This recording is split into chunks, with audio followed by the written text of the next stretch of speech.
آج تاریخ کا تقاضا یہ ہے کہ ہم معراج پیغمبر کی تفصیل نہ بیان کریں، ہم پیغمبر کے نواسے حسین کی معراج بتا دیں۔ فضائل کی روایتوں میں اہل بیت کے ہاں یہ ہے کہ معراج پیغمبر ایک مرتبہ نہیں ہوئی ہے، اور میں تحقیق کر رہا تھا، بعض محدثین اہل سنت اور علماء اہل سنت نے بھی تعدد معراج کا قول نقل کیا ہے کہ معراج ایک سے زائد مرتبہ ہوئی، اور یہ قول ہمارے ہاں بھی ہے کہ معراج ایک سے زائد مرتبہ ہوئی۔ جیسے رسول کی معراج ایک سے زائد مرتبہ ہوئی، اسی طرح حسین کی معراج بھی ایک سے زائد مرتبہ ہوئی۔ بعض معراجیں وہ ہیں حسین کی جس میں ہمارے چہرے کھل اٹھتے ہیں، رسول نماز پڑھ رہے ہیں، آپ پشت پر تشریف لے آئے، یہ بھی حسین کی ایک معراج ہے۔ رسول ممبر پر ہیں، حسین آ گئے، رسول اترے، گود میں لیا، ممبر پر لے کے بیٹھ گئے، کہا ھذا حسین فاعرفوہ، یہ حسین ہے، اسے پہچان لو، یہ بھی حسین کی معراج ہے۔ روز عید ہے، رسول ناقہ بن جاتے ہیں اپنے بچوں کے لیے اور پشت پر حسنین کو بٹھاتے ہیں، یہ بھی ان بچوں کی معراج ہے۔ لیکن کٹے ہوئے سر کا نوک نیزہ پہ بلند کیا جانا، یہ بھی حسین کی ایک عجیب و غریب معراج ہے۔ روز عاشوراء ایک ساعت تک جسم مبارک کا تیروں پہ معلق رہنا، یہ بھی ایک حسین کی عجیب و غریب اندوہناک معراج ہے۔ اجرکم علی اللہ۔ بس آج 9 محرم ہو گئی، کل عاشوراء ہے، اور ابھی بہت سی شہادتیں بیان نہیں ہوئیں۔ کربلا کی تمام شہادتیں تو کس میں جگر ہے کہ وہ بیان کر سکے، کس کے پاس وہ کلیجہ ہے کہ بیان کر سکے، مگر آج کم سے کم 2 تذکرے تو ہوں گے۔ میں نے اس عزا خانے میں ابھی تک حسین علیہ السلام کی اس قربانی کا تذکرہ نہیں کیا جو بظاہر سب سے چھوٹی ہے لیکن حقیقتاً بہت بڑی ہے۔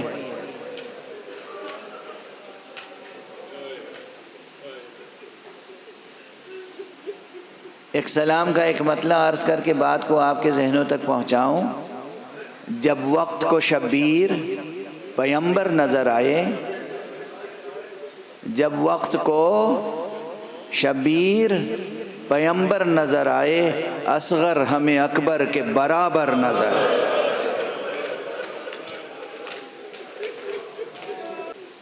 آقا حسین کے شیر خوار بچے کی شہادت سن سکیں گے، برداشت کر سکیں گے؟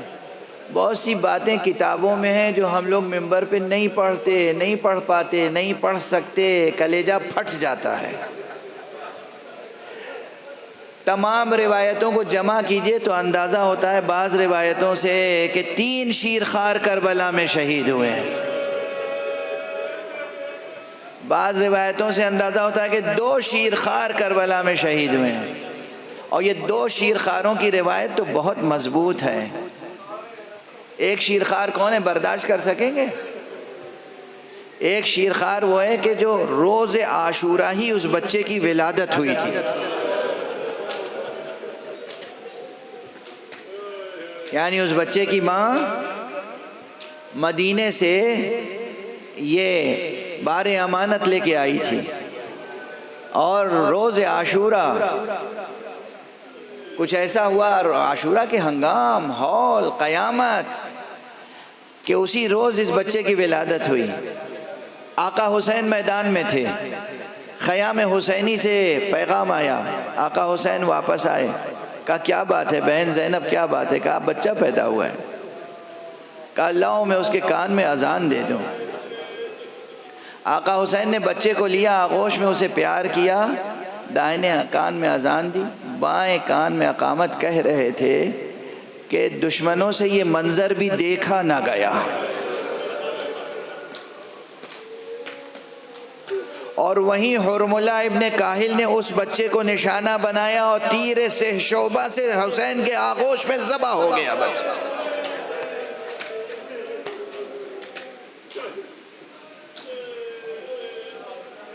وہ دوسرا بچہ جس کی عمر تقریباً 6 مہینے اور سال بھر کے درمیان بتائی جاتی ہے، وہ شیر خوار بچہ، وہ جو 3 دن سے بھوک اور پیاس کی شدت سے جس نے آنکھیں نہیں کھولی تھیں،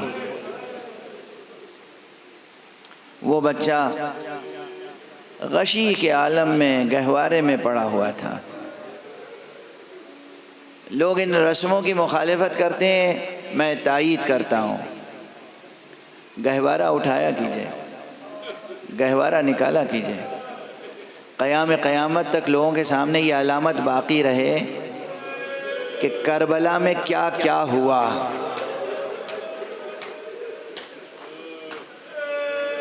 یہ تنہا یہ گہوارہ کتنی بڑی نشانی ہے۔ ظالم کے حمایتیوں کو مظلوم کی مظلومیت کی نشانیاں اچھی نہیں لگتی، وہ نشانیوں کو مٹانا چاہتے ہیں۔ آپ اسے قربتاً اللہ باقی رکھیے تاکہ آقا حسین کے کارنامے زندہ رہیں۔ یہ بچہ گہوارے میں پڑا ہوا تھا، ادھر آقا حسین گئے میدان کربلا میں اور آخری اتمام حجت کے لیے فرمایا حل من ناصر ینصرنا حل من مغیث یغیثنا حل من ذاب عن حرم رسول اللہ۔ ارے کوئی ہے میری مدد کرنے والا، ہماری مدد کرنے والا جو مدد کرے۔ یہ اتمام حجت ہے، یہ اضطراب نہیں ہے، اتمام حجت ہے، حکمت ہے، حکمت معصوم، حکمت امام، حکمت سید شباب اہل جنت۔ ادھر آواز بلند ہوئی، ادھر خیمے میں گریہ و زاری اور شور و شیون و نوحہ بلند ہوا۔ ایک مرتبہ آقا پھر تشریف لائے، بہن زینب میں تو تم سے تاکید کر کے گیا تھا، ابھی میں زندہ ہوں، ابھی گریہ کا کیا سبب؟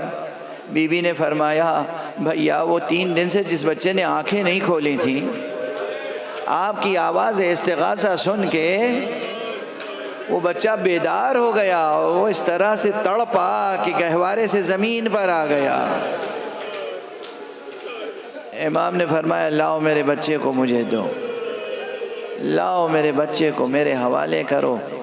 امام نے بچے کو لیا، میدان جنگ میں تشریف لے گئے، ایک بلندی پہ کھڑے ہوئے اور دامن ابا ہٹا کے بچے کو سامنے پیش کیا۔ اگر تمہاری نگاہ میں ماخوذ ہوں تو دنیا کے کسی قانون میں یہ شیرخوار بچہ ماخوذ نہیں ہو سکتا، تم اپنے ہاتھوں سے اسے پانی پلا دو۔ بہت سی روایتیں ہیں، بہت سی باتیں ہوتی ہیں، کوئی راوی کوئی بات بیان کرتا ہے، کوئی راوی کوئی بات بیان کرتا ہے، تمام واقعات جمع کریں تو ایک پوری تاریخ بنتی ہے۔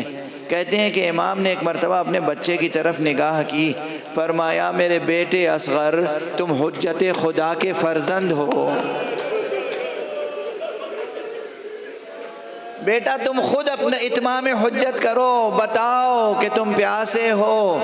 ننھے اصغر نے ایک مرتبہ رخ موڑا فوج اشقیاء کی طرف، سوکھی ہوئی زبان ہونٹوں پہ پھرائی، فوج میں تلاطم ہو گیا۔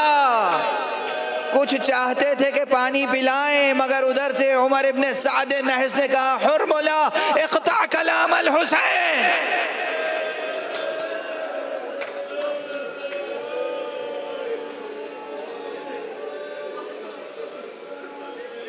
بس حرملہ نے تیر سے شعبہ جوڑا، اور اب یہاں روایتیں ہیں، آپ مسلسل سنتے رہے ہیں اور سنتے رہیں گے۔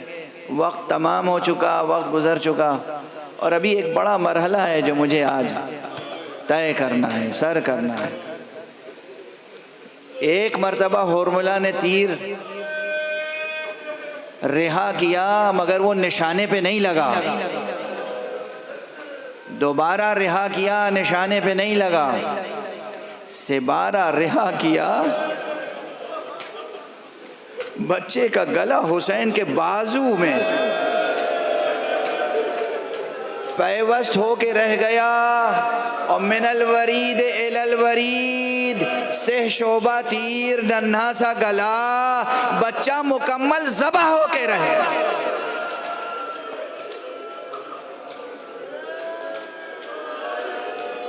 اجرکم علی اللہ، اجرکم علی اللہ، اجرکم، گہوارہ آئے گا، پوری عقیدت سے اس کا استقبال کیجئے۔ آقا حسین نے بچے کو لیا، اس کے سوکھے گلے سے چند قطرے لہو کے ٹپکے۔ آقا حسین نے وہ چند قطرے لیے اور اپنی پیشانی پہ اور چہرے پہ ملا، اور اسے خطاب کہ میرے بچے، میں اسی طرح رسول اللہ سے ملاقات کروں۔ اجرکم علی اللہ، اجرکم۔ اب حسین اپنے بچے کے لہو سے خضاب کیے ہوئے، بچے کو ہاتھوں پر لے کر آسمان کے نیچے ناز کر رہے ہیں، انا للہ و انا الیہ راجعون، رضا بقضائہ و تسلیما لامرہ، انا للہ و انا الیہ راجعون، رضا بقضائہ و تسلیما لامرہ۔ ذرا اس کلام میں جو شجاعت ہے، جو جوش ہے، جو تسلیم اور رضا کا مقام ہے، اندازہ کیجئے۔ چشم فلک دیکھ، یہ بار مصیبت ہے حسین کے ہاتھوں پر، مگر حسین کے قدموں میں کوئی لغزش نہیں ہے۔ حسین مقام تسلیم اور رضا پر فائز ہے۔ انا للہ و انا الیہ راجعون، رضا بقضائہ و تسلیما لامرہ، کہتے ہوئے ایک مرتبہ آگے بڑھے، خیمے کے در پر پہنچے، دیکھا خیمے کے در پر زینب تنہا نہیں ہے، رباب بھی کھڑی ہوئی۔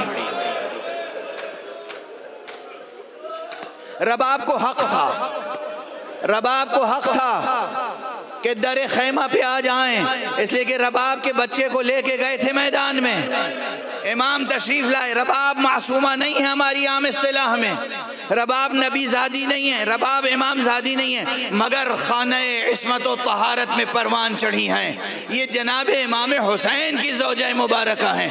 تو کیا انداز ہے، نہ کوئی گلہ، نہ کوئی شکوہ، نہ کوئی نالا۔ ارے ساری دنیا بھر کے جو مرثیہ نگار ہیں، ان کے سب مرثیے ایک طرف، جناب رباب کا ایک چھوٹا سا جملہ ایک طرف۔ بچے کو دیکھا، خطاب کیا، بنیا امثلک ینہر، میرے لال کیا تجھ جیسے نہر کیے جاتے ہیں؟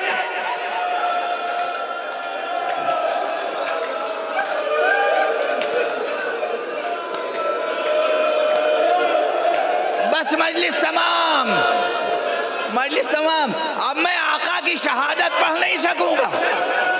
میرے لال کیا تجھ جیسے بھی نہر کیے جاتے ہیں؟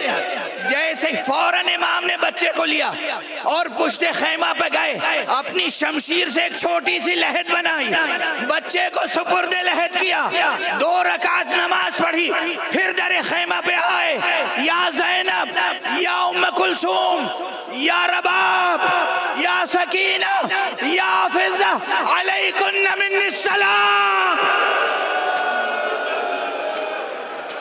بیبیوں تم پر حسین کا آخری سلام۔ حسین نے سلام کر کے میدان کارزار کا رخ کیا، یا یہ کہوں قربان گاہ کا رخ کیا۔ یہاں پر میں پڑھتا رہا ہوں، اسی ممبر سے پڑھتا رہا ہوں، جناب ام کلثوم در خیمہ پہ کھڑی ہوئی ہیں اور دیکھ رہی ہیں بھائی جا رہا ہے، ایک مرتبہ پکارا، بھیا حسین، بھیا حسین۔ امام نے پلٹ کے دیکھا، کہا میں کیا دیکھ رہی ہوں؟